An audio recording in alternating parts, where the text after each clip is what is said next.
On today's World Insight with Tian Wei, the annual IMF and World Bank meeting has convened in Bali.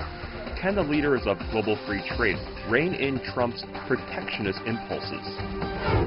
And in tonight's Writing China, we meet the former bureau chief of CNN Beijing, Jaime FlorCruz. He shares how he covered China's mosaic of stories through an impartial lens over 40 years. But one thing was in common. They all wanted to change China and change their own lives.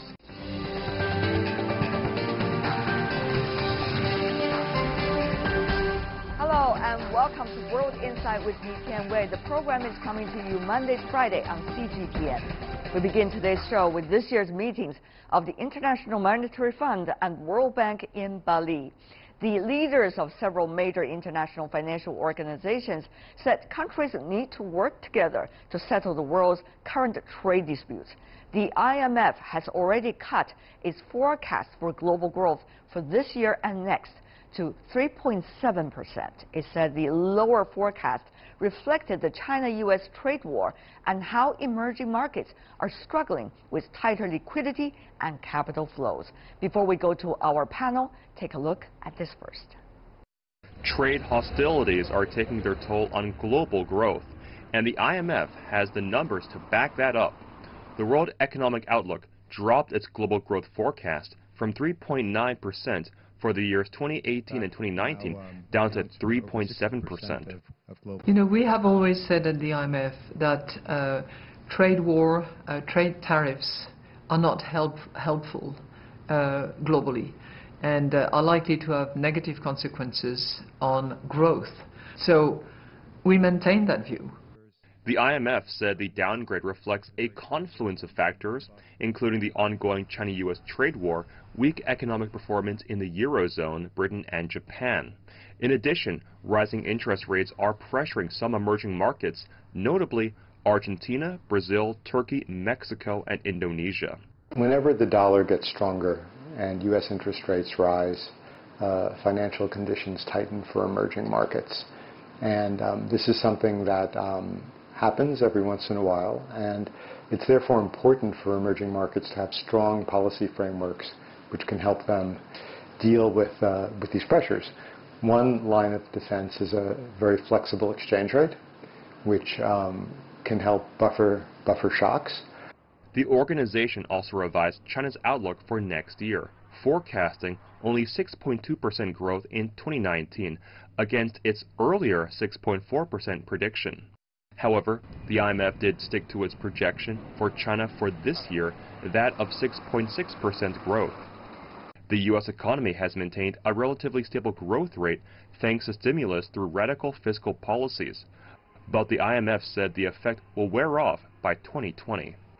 What the WTO would consider the limits of how serious the tariffs can be, then we'd see a clear slowdown in the economy, and the impact on developing countries would be greater. The IMF asserted that if Beijing and Washington were to resolve their trade differences, it would be a significant upside to the forecast.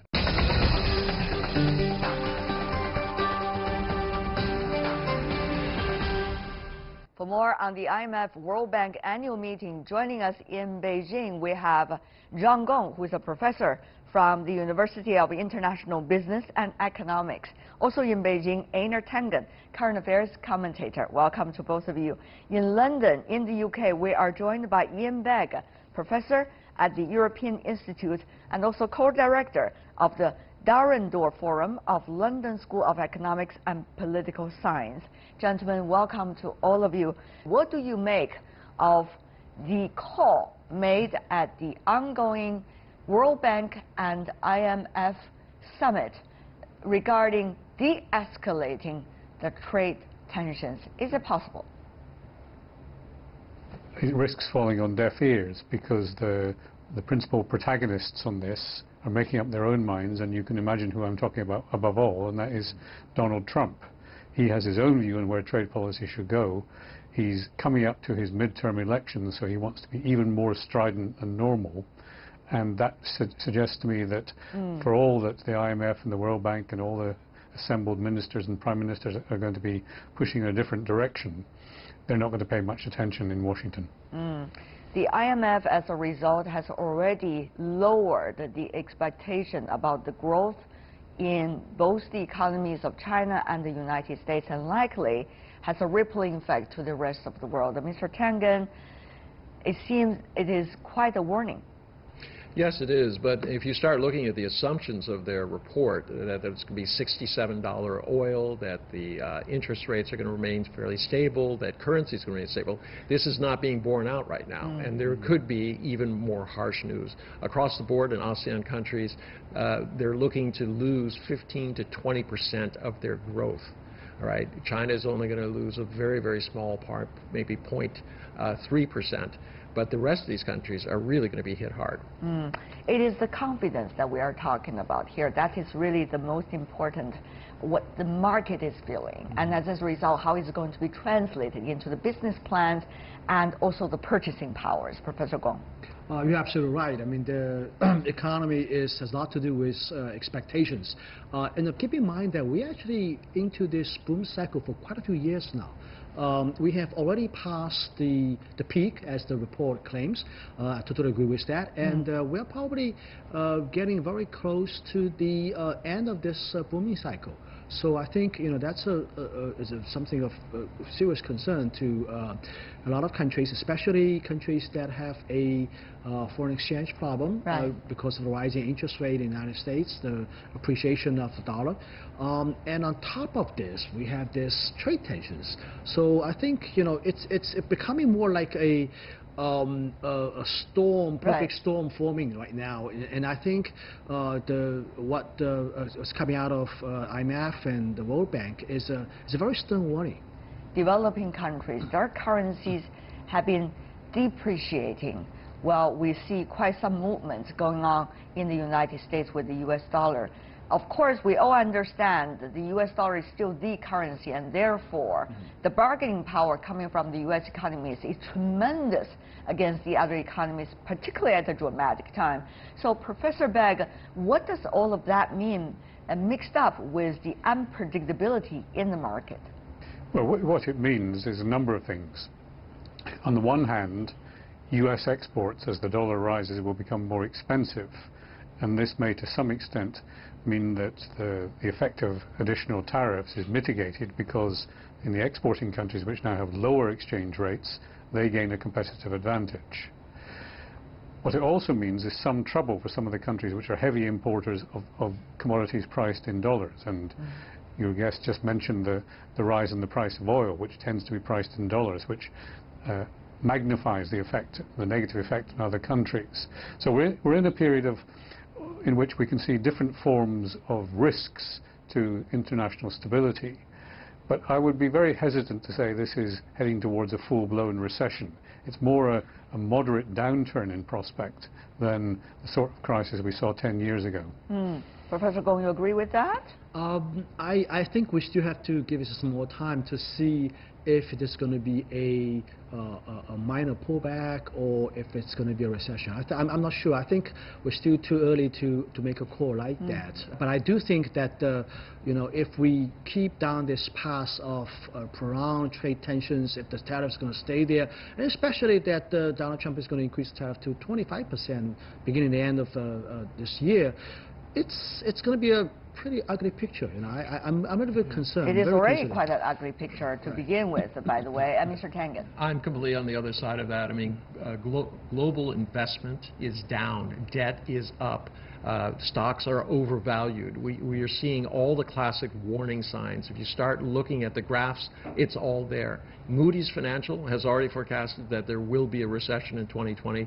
It's coming. Everybody's knowing that. Even the Fed is preparing for this. Everyone thinks that they're doing this because of inflation and things like that. No, they're doing this so that they have something in the war chest when the recession comes. Right now, they wouldn't have anything. You know also very well that even though all the signs of the so-called storm is there, does not mean the storm is coming immediately. That could always be a delay in time. There are many factors that come into play. Yes, if I knew when, I would be very rich. That's a more than $1 trillion question. Absolutely. It is coming. Absolutely. And we hope it is not coming that soon. But realities are thinking otherwise, it seems. But Professor Begg, let me ask you further. Given the quite political speech given by the Vice President of the United States regarding how the U.S.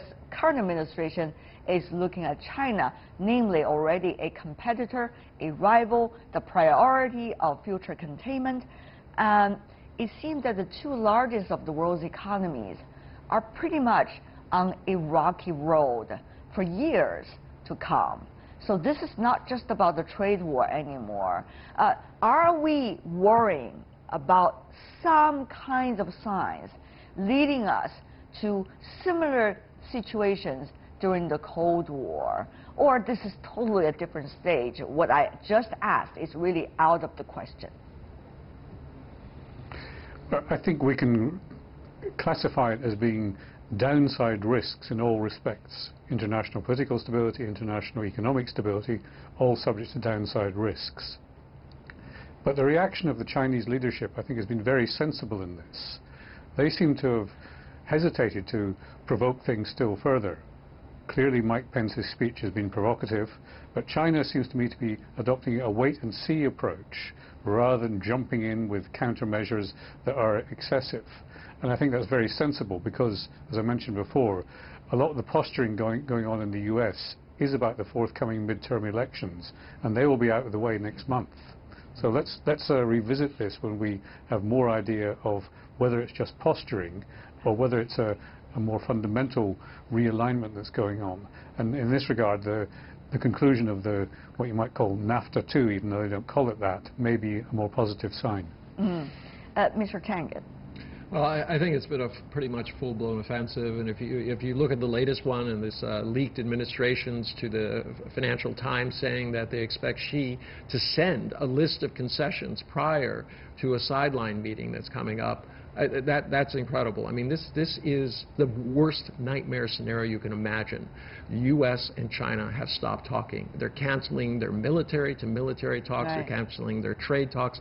I don't know how you can read this any other way. Yes, there is a midterm election, but it's not going to change Donald Trump. He's still going to be looking to collect scalps, you know, these kind of meaningless chorus and NAFTA things. Right, but the thing is, Professor Gong, is not stopping at President Trump, but this is what some Washington insiders has already called a consensus reached by two parties regarding how they are likely to deal with China in the future. Of course, one party may express it in a much polite way, the establishment might express it in a much more diplomatic way, but still, expressing is one of it, doing is another. So, Professor Gong, with those in mind, shall we prepare for a winter? I still have a little bit optimism still left. I think, you know, there actually, I mean, look at the Pence speech.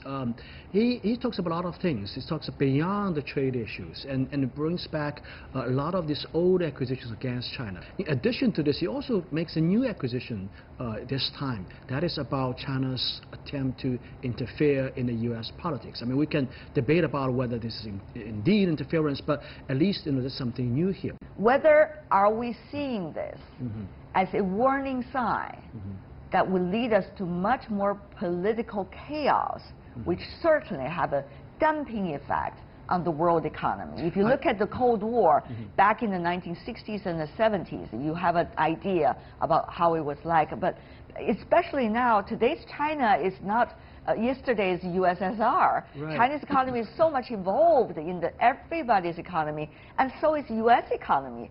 So how should we understand the current situation? That is the big picture. I was just about to say this. I think there are actually two schools of thoughts in Washington right now. One is the people around him still trying to make this sort of trade war lasting for many, many years to come. I mean, the purpose is but what about your thought? That's what I want to ask. Not his thought, not Washington's thought, but your thought about all of these. My thought is that Donald Trump is still interested in making a deal. I think what Pence's speech is part of a broad propaganda campaign to sort of add chips in its negotiation with China. There's actually an article leaked to the Axios website saying that Donald Trump is asking his people to start a campaign of propaganda. And I think even our economist is already being dragged into the saga relating to whatever is true or not about what Trump is thinking or not thinking every day. So let me go to you, Professor Beck, about that too. This is not the only news. The other news is Brexit. I mean, you have a much closer feel about that than most of us. We see stories are cooking up about how the future might be like as a result of isolation, as a result of questioning the regionalization, the internationalization, not just in the United States, but in other parts of the world too. Brexit is another story. So having said all of this, are we seeing really one after another warning sign? When the IMF and the World Bank having this meeting, what consensus can they really reach conveniently in a way in order to at least prevent some of the negative effect of all of these things happening? Well, the first thing they can do is to continue to speak in favor of the liberal trading regime which has prevailed for now the best part of 80 years. They can also insist that countries recognize the potential damage through the forecasts that are being issued. Pointing out the facts in an era of fake news may not always work, but it's useful to try to connect with what citizens are thinking and to inform citizens that there are negative consequences of some of the things that are being done in their name. And you mentioned Brexit. I see it daily here. You can see just behind me that where they're all debating this. Right. Daily here, the concerns that things are going badly and a lack of certainty about where it's going to end up. Now, we can come back to this if you want to pursue the matter, but I think that the UK is possibly facing a constitutional crisis if things don't resolve themselves pretty quickly. This is the time, many would argue, exactly about whether the international system that is existing today since the Second World War is going to work or not at a time of crisis. One could see also that argument from the other side of the story. Mr. Tengen. Well, quite frankly, I mean, this is the problem with Donald Trump. He's taken a unilateral approach to the world and basically said, it's going to be my way or the highway. This is a stark contrast to what I think another administration would do, which would be to reassemble, use the existing trade mechanisms, WTO, to sit down and try to negotiate. Obviously, there are shared concerns with Europe and some other groups out there. It could be a negotiation that could be had. Donald Trump is just the bull in the china shop. Right. There's IMF, World Bank. There's likely to be the APEC. There's later followed up by the G20. Of course, during this process, the midterm election already taking place in the United States. A lot of things going on when these heads of states, when some of the most important ministers and technocrats really meeting with one another. Is there at least some very basic consensus and tools they could reach out, Professor Gong? Well, I think there's a global consensus that this cannot go on forever. I mean, we need to resolve this, and we need to persuade him to change course. But I don't think it's going to be very successful. He has his own agenda. He is going to be accountable to his own political base. So what can the rest of us do? Well, I guess we have to engage in these negotiations. We have to keep the talk still going on, and I think we should really think deeply about what we can do on our side that we can somehow alleviate his concerns. And some of these things actually are also in our own interests. For things like strengthening protection of IPR. Right, the list go on. And let me ask you also, Professor Beck. After all, each economies in the world can do their part. Obviously, it is reluctant, but still they can do it. And yet, it is the most important thing that whether countries and economies can coordinate and cooperate. Professor? Well, I think that there is plenty of scope with relationships between, on the one hand, China and other countries of East Asia and Europe to expand some of the things that they want to do in trade. Bilateral deals have become the new normal in trade relationships rather than the multilateral deals because, as we all know, the Doha round has been inextricably stalled for the last 5 years and making no progress whatsoever. So some impetus can come from these kinds of relationships. There are other emerging markets, notably in South America, where repair is needed. We know the problems that Argentina is going through. We know that there's a prospect of a more populist government in Brazil. These are things where the repeated enunciation of the benefits of free trade can still feed into the debates elsewhere in the world, even if Donald Trump isn't listening. Mr. Tengen. Well, you have the four horsemen of the apocalypse: Bannon, Miller, Lighthizer, and Navarro, who are counseling Trump that this is the time to strike, that if the U.S. is going to remodel the world in its image, that it must do so now. If it waits 5 years even, that China will prevent it. So these are the people he's listening to, and they believe that this is necessary to make American exceptionalism a reality, where the U.S. will lead the rest of the world into a liberal democratic capitalism with no exceptions. Okay, with the ongoing World Bank, IMF meeting. 80% of the world is not the U.S. Exactly. That's what I exactly want to ask before we go, gentlemen. That is, if you want to openly say your expectation for this year's World Bank IMF meeting, I understand it's really a routine meeting, not much will really be achieved, but at least what kinds of consensus would you expect it to happen, or at least it should work on? Professor Begg, from you, very briefly. Keep channels open, keep talking, keep insisting on the benefits of free trade, and you will have a very persuasive argument to put to the rest of the world. Mr. Tengen. This is not, they're not alone. The OECD has come out with exactly a similar report. It's very clear that we're heading towards a downturn, and Donald Trump is intent on pushing the world off a cliff. Professor Gong. Yeah, I think Donald Trump, what he's trying to do is to keep the Article 20 or 32.10 with the Europeans and Japan. And in fact, he's actually creating a WTO 2.0 version, and we should prevent that from happening. All right, Professor Zhang Gong, Mr. Einar Tengen, Professor Ian Begg. Really appreciate the gentlemen for being with us. Thank you so much for your insights.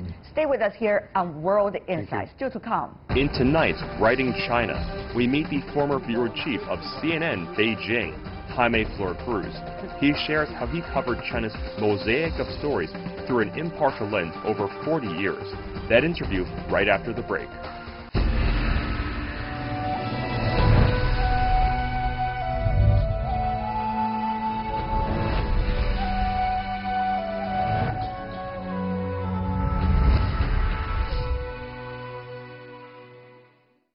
Welcome back. You're watching World Insight with me, Tian Wei. The program is coming to you Monday to Friday on CGTN. Let's turn to the final installment of our 4 special series of interviews with writers and authors who have been writing about China for decades. Earlier, I spoke with former CNN Beijing bureau chief Jaime FlorCruz. 4.5 decades ago, he came to China from the Philippines, just a few years before the beginning of reform and opening up in this country. He volunteered as a young pioneer in China's countryside, studied history at Peking University, and then served as a foreign correspondent through decades. He shared with me his romantic and rewarding work stories of witnessing and reporting the dramatic developments in China's modern history.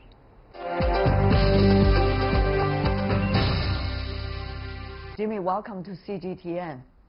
Thank you. Thanks for coming. 46 years ago, you were not even staying in Beijing. You were asked to go to the countryside, to work as the young pioneers, as they say. That's right. We volunteered to work. We thought it was a romantic idea. Was it romantic when you arrived there in the rural area? It was romantic the first few days, but romance wore off very quickly. Because, well, first, it was romantic because we thought, oh, that's a good way to learn about China, to see up close what China was like, what the lives of farmers were, and we did. But it was also a rough time. I mean, physically it was very difficult. We didn't speak a word of Chinese, and then people there spoke a dialect that was different from Mandarin. So on many fronts, it was very difficult. But the worst part really is the feeling of homesickness, which our host could not solve, but also the feeling of monotony. China then was very Spartan, but also very little to do except for work. After work, there was hardly any recreation activities. What kind of work do you do? We planted rice, we harvested rice, we picked tea leaves, we fed pigs, we dug ditches, everything that we were told to do or what the farmers had to do.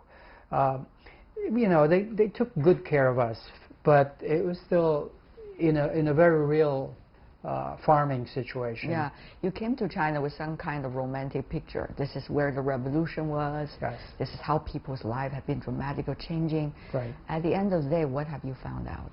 Well, up close, it was a tough life for farmers. I mean, it was romantic. It was a place where we thought the socialist nirvana had taken place. We thought everybody seemed to be equal. There was really no difference between, you know, the so-called rich and the poor. So that was because there's not much to share either. Because there was not much to share, it turned out.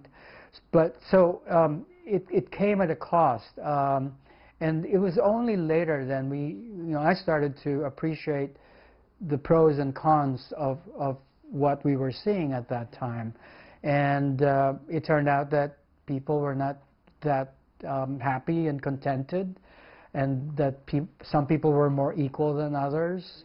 And so when the reform came, I could sense that people were ready for a change. So ready for a change. So ready. Yeah, I saw it change, transform into a different China that we're seeing now. Later, you went to study in Peking University. Yes. After the Cultural Revolution. Yes.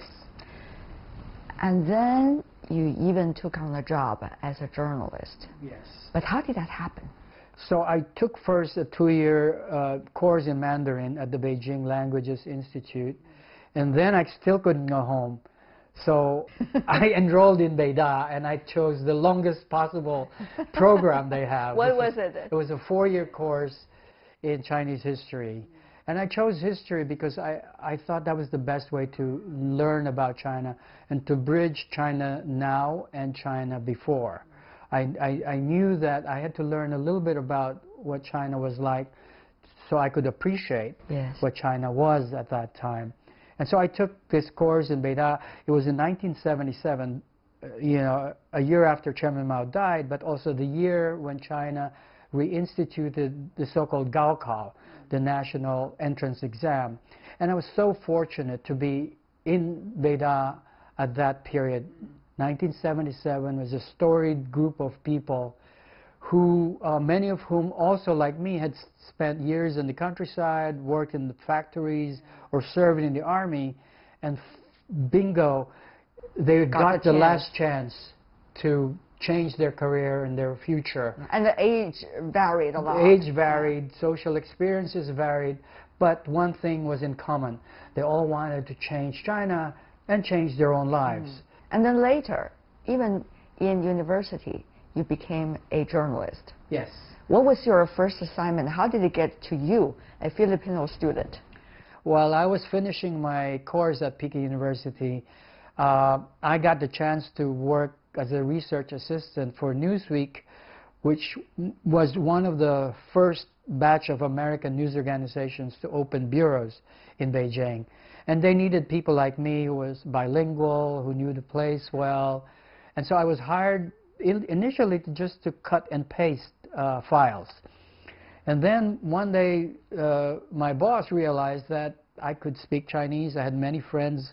So she said, forget about clipping and filing. Why don't you go out there and talk to people, come back and write whatever you find out. Okay. But you know, China has changed so much. So the nature of your stories, I guess, have also been evolving so much. Yes. How do you, I mean, being part of the story, because you're always been in China. That's your life also. While at the same time be able to cover it from a perspective that you think it is still fair. It's very difficult because China is huge and it's a complex country, complex society. Whatever is true in Beijing is not necessarily true in Gansu or in Guangdong, right? So it was very difficult to capture a singular, definitive story of what's going on. And so all these years, my concept of covering China has always been to tell the story bit by bit, story by story. My approach is China is like a mosaic, a picture that is put together with bits and pieces of different colors, and our stories are just those bits and pieces.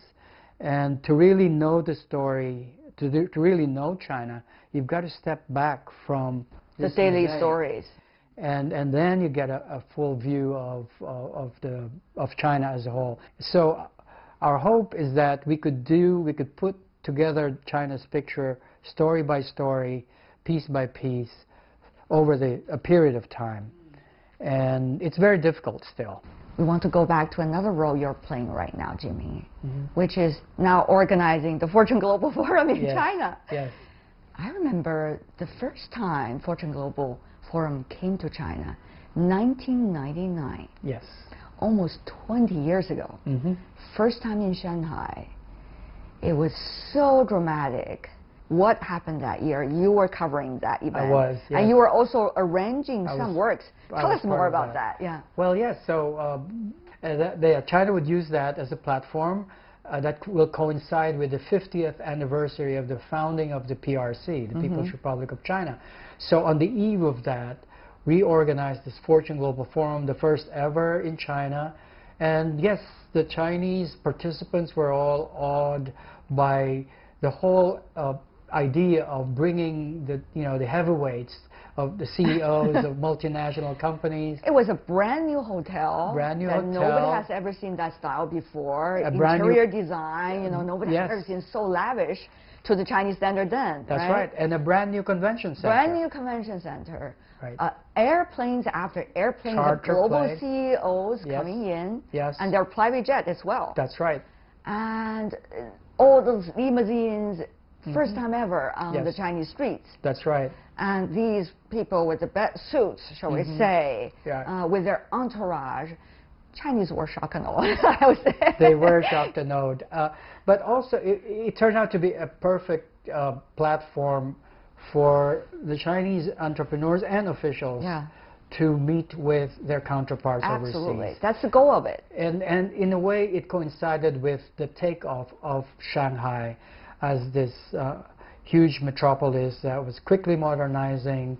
And that's the whole idea of the Fortune Global Forum. And that there were a lot of things going on the ground that they didn't know about, that there are village elections here, that there's this huge infrastructure construction going on. And that was just the beginning of what we've seen this past 25 years.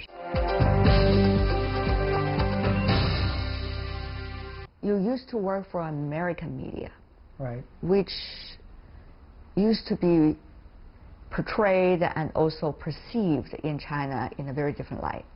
But you yourself is a Filipino. Well, at the same time, you regard yourself in so many occasions as a Beijinger. I mean, after all, 46 years. Right. So that is a very delicate balance, I guess, you would have to keep when you are doing your job as a journalist. It's an advantage to be almost a local, or to have spent so many years knowing this place and knowing a lot of people. But then, as you point out, I'm neither here nor there. And so that's a disadvantage. It's very difficult, but I've tried all these years to be above these affiliations or these identities. I think I consider myself, and I always tell myself, I'm an international journalist covering China, not for any particular country or state or religion or even news organizations. But at the same time, it's how to persuade and bring them into the same line with you, those people in the headquarters. You pitch story, Yeah. You tell them what's happening. Sure. But what they've been informed over the years have been probably different from what you have told them. Sure. So that is another difficulty as a foreign correspondent, particularly from China. It is, and we did have daily story conferences with our editors in Hong Kong and New York, and quite often, yeah, in these telephone conferences, there are debates as to how much weight you give to one story over another. The biggest one you had. Tell me about that. Well, exactly. So the question really is whether they trust you or not. And I would say, I can say with confidence that most of the time they trusted my guts. And in fact, after I retired, I got a phone call from an editor who thanked me for insisting on not doing one story because it turned out to be the right decision, and saved us from the embarrassment that some other news organizations have had to do. But you know, they kept pressuring about China. They kept pressuring me. Oh, we've got to keep up with that story, you know, because everybody else is doing it. Everybody's already reporting it, and talk to your best sources so we can match the story. And I said, I've talked with them, and I heard it's not true, so let's not go. And luckily, we didn't.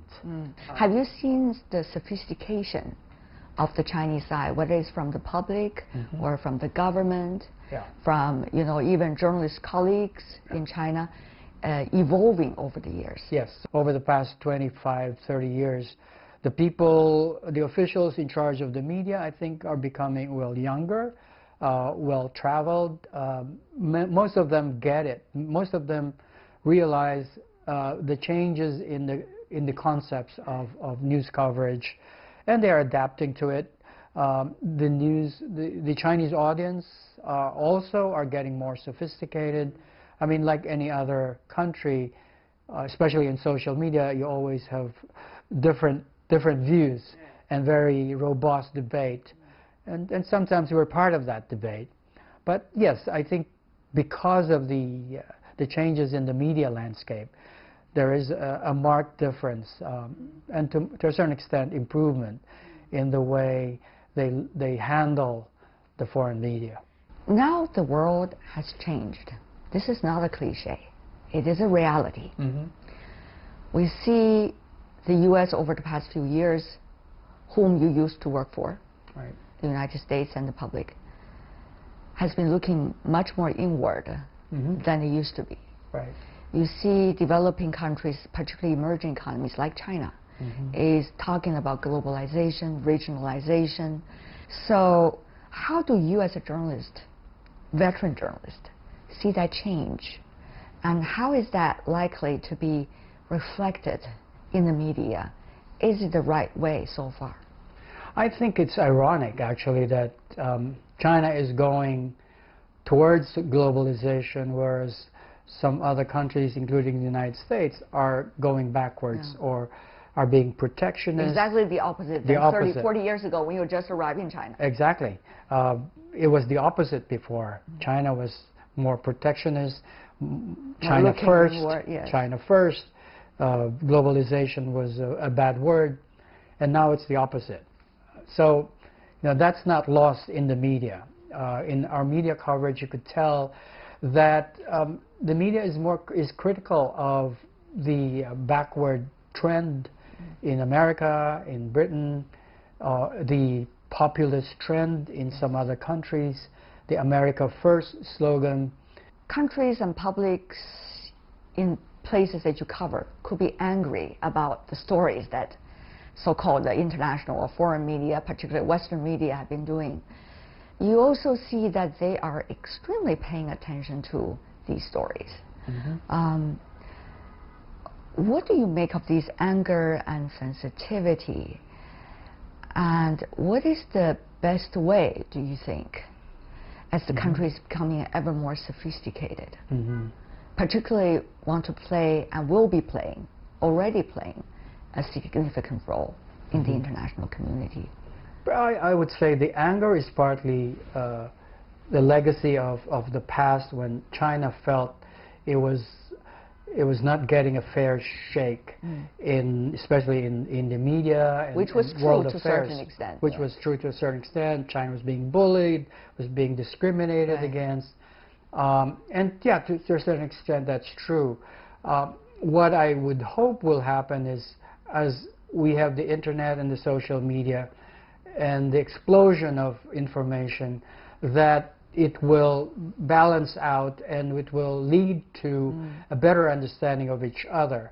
My fear is that we will have what we call the echo chamber, whereby they only listen to each other and feel like they were being justified because they heard their own voice. That's right. That's a danger all over the world. That's the danger all over the world. And so we in the media, I think, has the responsibility to break that echo chamber. And the media should not be in their own echo chamber either. Exactly. We should get out of that, break that, and through our stories, hopefully break that that cycle of just believing in each other, and instead have a healthy debate.